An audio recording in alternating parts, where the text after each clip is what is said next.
19th century के शुरुआत तक लोगों को लगता था कि मैटर जो है ये एटम से बना हुआ है, छोटे छोटे पार्टिकल्स एटम से बना हुआ है और ये जो एटम्स है ये सारे एटम्स इनडिविजिबल है, इसे तोड़ा नहीं जा सकता है। ऐसा लोगों का सोच हुआ करता था। लेकिन 19th सेंचुरी के लास्ट में और 20th सेंचुरी के शुरुआत में बहुत सारे एक्सपेरिमेंट ने ये दिखा दिया कि एटम जो है ये इनडिविजिबल नहीं है, बल्कि ये इलेक्ट्रॉन्स, प्रोटॉन्स और न्यूट्रॉन्स से बना हुआ है। और इन पार्टिकल्स को, जिससे कि एटम बना हुआ है, इन पार्टिकल्स को सब एटॉमिक पार्टिकल्स कहा जाता है। तो इन तीन सब एटॉमिक पार्टिकल्स में से सबसे पहले जिसका खोज हुआ था, जिसका डिस्कवरी हुआ था, वो था इलेक्ट्रॉन्स। इसका डिस्कवरी में बहुत सारे साइंटिस्ट्स का योगदान रहा है। लेकिन इसका जो डिस्कवरी था ये बड़े ही एक अनरिलेटेड एक्सपेरिमेंट से आया था। 19th सेंचुरी के सेकेंड हाफ में साइंटिस्ट्स एक बड़े ही अनरिलेटेड एक्सपेरिमेंट कर रहे थे कि कम प्रेशर में, लो प्रेशर में एयर कैसे इलेक्ट्रिसिटी कंडक्ट करता है और जो ये इलेक्ट्रिसिटी कंडक्ट करता है इसका नेचर कैसा होता है। तो इस एक्सपेरिमेंट का सेटअप कुछ ऐसा होता है कि एक ग्लास ट्यूब होता है जिसके अंदर के एयर को वैक्यूम पंप से बाहर निकाला जाता है और इसके अंदर होता है दो मेटालिक प्लेट्स।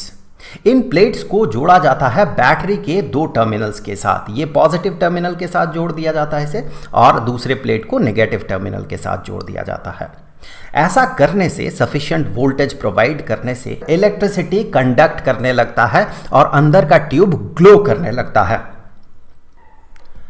तो साइंटिस्ट्स ये देख रहे थे कि अंदर जो भी ग्लो कर रहा है या अंदर जिस तरह से इलेक्ट्रिसिटी पास हो रहा है इसका नेचर कैसा है।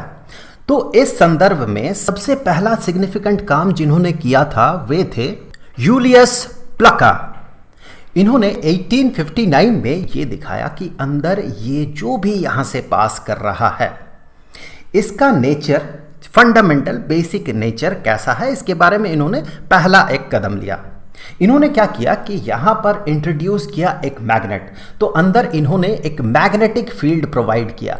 जैसे ही अंदर मैग्नेटिक फील्ड प्रोवाइड किया गया, जिस स्पेस से ये जो भी है ये पास कर रहा है, ग्लोइंग थिंग जो भी है ये पास कर रहा है, वहाँ पर जैसे ही मैग्नेटिक फील्ड प्रोवाइड किया गया तो ये बेंड हो गया। तो यहाँ से दो चीज़ें क्लियर हो गया।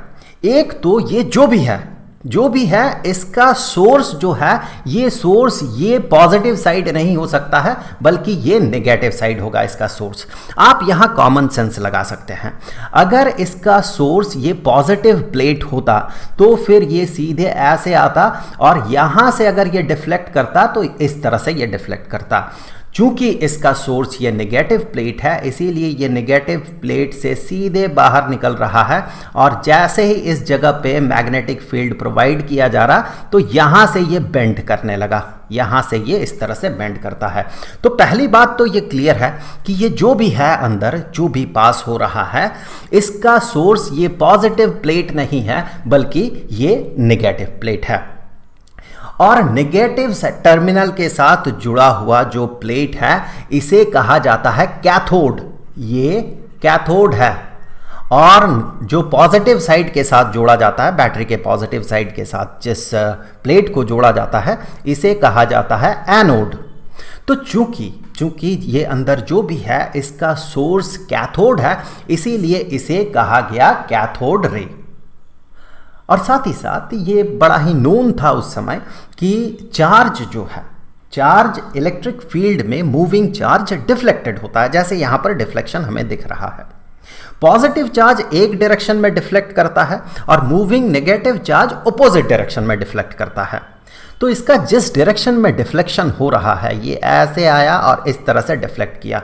तो इस डिफ्लेक्शन को ऑब्जर्व करते हुए ये बड़ा ही क्लियर था कि जो भी यहाँ अंदर पास कर रहा है इसका नेचर नेगेटिव चार्ज का है, ये नेगेटिवली चार्ज्ड है जो भी अंदर ये पास कर रहा है। फिर यूलियस प्लका का ही एक स्टूडेंट आते हैं, विल्हेम हिटोर्फ। उन्होंने 1869 में ये दिखाया कि ये जो रे है अगर यहाँ बीच में कोई सॉलिड बॉडी इंसर्ट करते हैं तो फिर यहाँ बैक साइड में इसका एक शैडो क्रिएट होता है। और जब शैडो क्रिएट हो रहा है इसका मतलब ये जो भी पास कर रहा है ये बिल्कुल स्ट्रेट लाइन में पास करता है। So it moves in a straight line, इसीलिए इसका एक शार्प शैडो बन रहा है।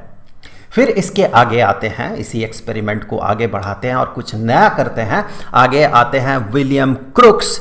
इन्होंने क्या किया कि इस ट्यूब के अंदर इंसर्ट कर दिया एक पेडल व्हील।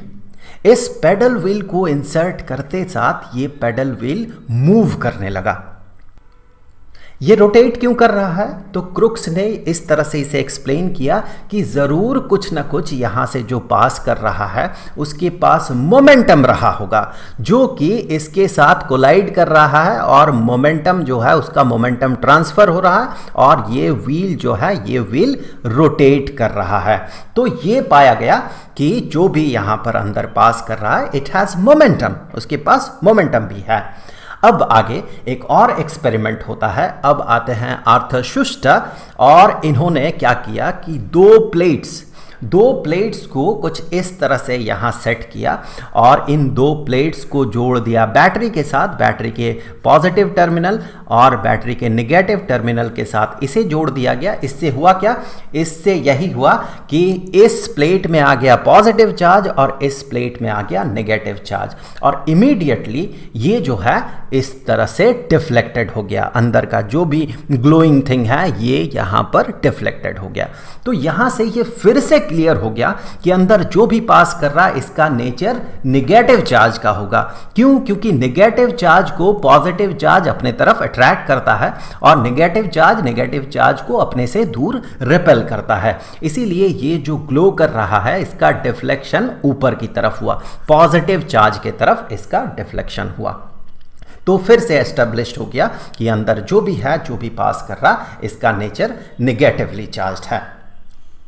तो ये तो हो रहा था एक्सपेरिमेंटल फिजिक्स के फील्ड में, लेकिन इसी दौरान थियोरेटिकल फिजिक्स के फील्ड में भी एक नया कॉन्सेप्ट आया। ये कॉन्सेप्ट लाते हैं जॉर्ज जॉनस्टोन स्टोनी। 1891 में स्टोनी ये एक पेपर पब्लिश करते हैं। वे कहते हैं कि जो इलेक्ट्रिकल चार्ज है, उस समय इलेक्ट्रिकल चार्ज के बारे में तो बहुत सारा नॉलेज था हमारे पास, लेकिन इलेक्ट्रिकल चार्ज फंडामेंटली क्या है ये हमें नहीं पता था। तो स्टोनी ये प्रपोज करते हैं कि इलेक्ट्रिकल चार्ज जो है, ये जो भी है, ये बहुत ही फंडामेंटल कुछ चीज़ से ज़रूर बना होगा, और उस बिल्कुल फंडामेंटल चीज़ का नाम उन्होंने रखा इलेक्ट्रॉन। लेकिन यहाँ से आप ये मत सोचिए कि आज हमें जो इलेक्ट्रॉन के बारे में पता है स्टोनी को भी वो पता था। स्टोनी ने जस्ट ये कहा था कि इलेक्ट्रिकल चार्ज फंडामेंटल लेवल पे किसी चीज़ से ज़रूर बना होगा, और उन्होंने उसका नाम रख दिया था इलेक्ट्रॉन। अब आते हैं वापस एक्सपेरिमेंटल फिजिक्स के फील्ड में। अब क्या है, 1897 में जे थॉमसन एक बड़ा ही रिवोल्यूशनरी एक्सपेरिमेंट करते हैं। वे क्या करते हैं, कुछ इसी तरह का सेटअप होता है, एक इस तरह का ग्लास ट्यूब जिसके अंदर की एयर को पंप से बाहर निकाला जाता है, जैसे कि कैथोड रे एक्सपेरिमेंट था, एग्जैक्टली वैसा ही सेटअप है, लेकिन यहाँ स्ट्रक्चर थोड़ा सा अलग था। उन्होंने क्या किया था, उन्होंने दो प्लेट यहाँ पर यूज़ किया था, लेकिन ये दूसरे वाले प्लेट में एक छेद था। अब इन दोनों प्लेट्स को जोड़ दिया गया बैटरी के दो टर्मिनल के साथ। इस बार ध्यान रखें इधर नेगेटिव टर्मिनल है, तो बैटरी के दो टर्मिनल्स के साथ जोड़ दिया गया, और जैसे ही इसे जोड़ा गया वैसे ही निकला यहां से कैथोड रे। चूंकि यहां पर एक छेद है तो इस छेद के थ्रू कैथोड रे बाहर निकल सकता है, तो कैथोड रे यहां से बाहर निकल रहा है। अब थॉमसन ने क्या किया, थॉमसन ने सबसे पहले यहाँ पर इंट्रोड्यूस किया एक मैग्नेटिक फील्ड। हमें पता है मैग्नेटिक फील्ड इंट्रोड्यूस करने से इस कैथोड रे में होगा डिफ्लेक्शन, और कैथोड रे में कुछ इस तरह का डिफ्लेक्शन दिखा। अब थॉमसन क्या करते हैं, थॉमसन इंट्रोड्यूस करते हैं यहाँ पर इलेक्ट्रिक फील्ड। दो प्लेट्स यहाँ इंसर्ट कर देते हैं थॉमसन, और इन दोनों प्लेट्स को जोड़ देते हैं बैटरी के दो टर्मिनल के साथ। इससे पॉजिटिव टर्मिनल और इसे नेगेटिव टर्मिनल के साथ जोड़ देते हैं। इससे क्या होता है, क्या इस प्लेट में पॉजिटिव चार्ज एक्यूमुलेट कर जाता है और इस प्लेट में नेगेटिव चार्ज एक्यूमुलेट कर जाता है। इससे ऑब्वियसली ये जो कैथोड रे है, चूंकि ये नेगेटिवली चार्ज है, तो ये ऊपर की तरफ डिफ्लेक्टेड होगा इस इलेक्ट्रिक फील्ड के कारण। तो ऐसा ही हुआ। अब थॉमसन क्या करते हैं, ये इलेक्ट्रिक फील्ड, यहाँ जो इलेक्ट्रिक फील्ड है उसे रहने देते हैं और साथ ही साथ यहाँ पर मैग्नेट इंट्रोड्यूस करके मैग्नेटिक फील्ड भी प्रोड्यूस करते हैं। तो जैसे कि हमने देखा था, इस मैग्नेट के इंसर्शन से क्या होगा, ये कैथोड रे नीचे की तरफ डिफ्लेक्टेड होगा। इलेक्ट्रिक फील्ड क्या कर रहा है, इसे ऊपर की तरफ डिफ्लेक्ट कर रहा है। तो दोनों को फाइन ट्यून करते हुए, एडजस्ट करते हुए थॉमसन कुछ ऐसा सेटअप बनाए कि यहाँ पर इस कैथोड रे में थोड़ा भी डिफ्लेक्शन ना हो। एक इसे नीचे की तरफ धकेले, दूसरा इसे अगर ऊपर की तरफ धकेले, दोनों फोर्सेस का मैग्नीट्यूड अगर सेम हो जाए तो इसमें रिजल्टेंट फोर्स 0 होगा। बस अब ये जो नॉन मैग्नेटिक फील्ड और नॉन इलेक्ट्रिक फील्ड था, इसके वैल्यू को यूज करते हुए, फिजिक्स के कुछ फार्मूला अप्लाई करते हुए, थॉमसन ने जो भी यहां से पास हो रहा है उसका चार्ज और मास का रेशियो उन्होंने पता किया। यहां पर आपको लग सकता है, आपके मन में सवाल आ सकता है कि अगर स्टैंडर्ड 9th का किताब देखें तो ये लिखा हुआ है कि जे थॉमसन ने मास टू चार्ज रेशियो पता किया था। अगर आप 11th का किताब उठा के देखें NCERT, तो वहां पर आप पाएंगे कि चार्ज टू मास का रेशियो उन्होंने पता किया। तो इसमें कंफ्यूज्ड ना हो, दोनों बात बराबर है। अगर आपको पता है कि A divided by B is equal to 2, then it is very obvious that B divided by A is equal to 1 divided by 2। अगर आपको यह पता है तो बाय डिफॉल्ट आपको यह भी पता है। तो डोंट बॉदर, इसमें कोई बड़ी बात नहीं है, मास टू चार्ज रेशियो लिखा हुआ रहे या चार्ज टू मास रेशियो लिखा हुआ रहे, इससे कोई फर्क नहीं पड़ता। तो थॉमसन ने सिंपल कैलकुलेशन से जो भी यहां से पास कर रहा है उसका चार्ज टू मास रेशियो उन्होंने पता किया, और वे पाते हैं कि ये जो वैल्यू है ये हमेशा 1.758820 इंटू 10⁻11 कूलॉम पर किलोग्राम है। यहां पर आप एक नेगेटिव साइन लगा सकते हैं क्योंकि जो भी चार्ज है यहाँ पर ये नेगेटिवली चार्ज है, तो यहाँ पर चार्ज का साइन नेगेटिव होगा, तो यहाँ पर आप एक नेगेटिव साइन लगा सकते हैं। और थॉमसन ने अलग अलग प्लेट यूज करते हुए, अलग अलग मटेरियल का प्लेट यूज करते हुए चार्ज टू मास रेशियो पता किया था, और उन्होंने हर समय यही पाया था कि चार्ज टू मास रेशियो जो है वो इतना ही है, वो फिक्स्ड है। तो थॉमसन ये कंक्लूड करते हैं कि जो भी कैथोड रे है ये जरूर कुछ एक फंडामेंटल पार्टिकल से बना हुआ है, इसीलिए वो प्लेट के सब्सटेंस पे डिपेंड नहीं कर रहा है, हमेशा उसका नेचर सेम है, उसका charge to mass ratio fixed है। और चूंकि स्टोनी ने इससे पहले कहा था कि इलेक्ट्रॉन फंडामेंटली इलेक्ट्रिक चार्ज के लिए रिस्पॉन्सिबल है, तो थॉमसन ने यह कहा कि यही वो इलेक्ट्रॉन है, और इस तरह से डिस्कवरी होता है इलेक्ट्रॉन का।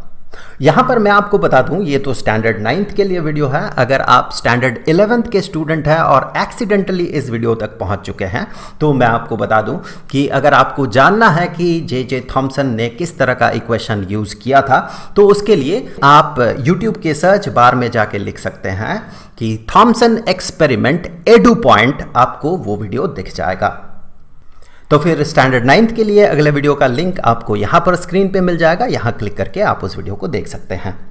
अब जाते जाते मैं आपको बता दूं कि स्टैंडर्ड 9th के लिए केमिस्ट्री का चैप्टर स्ट्रक्चर ऑफ एटम के सारे वीडियोस का जो प्लेलिस्ट है उसका लिंक आपको नीचे डिस्क्रिप्शन में मिल जाएगा।